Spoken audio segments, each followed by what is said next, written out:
தமிழக வெற்றி கழகம் சார்பில் நடத்தப்படக்கூடிய கல்வி விருது வழங்கும் விழாவில் கலந்துக்கக்கூடிய மாணவர்களுக்கு உணவுகள் வழங்கப்பட்டிருக்கு.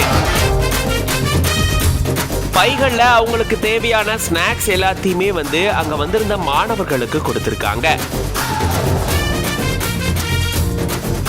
போன வருஷம் மாதிரியே இந்த வருஷமும் வெகு விமர்சையா இந்த கல்வி விருது வழங்கும் விழா நடக்க இருக்கு. சென்னை திருவான்மையூர்ல இந்த விருது வழங்கும் விழா நடக்குது.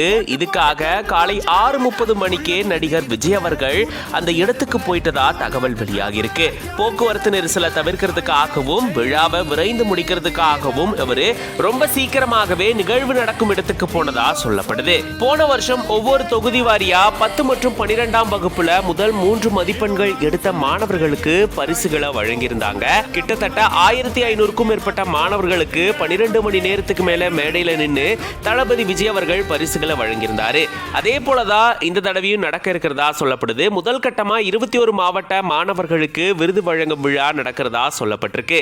இதுல 10 நிமிஷம் தளபதி விஜய் அவர்கள் பேசுவாரு. அதை தொடர்ந்து மாணவர்களுக்கு பரிசுகளையும் பதக்கங்களையும் தளபதி விஜய் அவர்கள் வழங்குவாரு அப்படின்ற மாதிரியும் சொல்லப்பட்டிருக்கு. இந்த சூழல தான் இந்த விழால கலந்துக்கிறதுக்காக பல்வேறு மாவட்டங்கள்ல இருந்தும் மாணவர்கள் பெற்றோர்கள் வந்திருக்காங்க. அவங்களுக்கு அங்க உணவுகள் ஸ்நாக்ஸ் எல்லாமே வழங்கப்பட்டிருக்கு. அது தொடர்பான போட்டோஸ் எல்லாமே இப்போ சமூக வலைதளங்கள்ல வைரல் ஆயிட்டு வருது.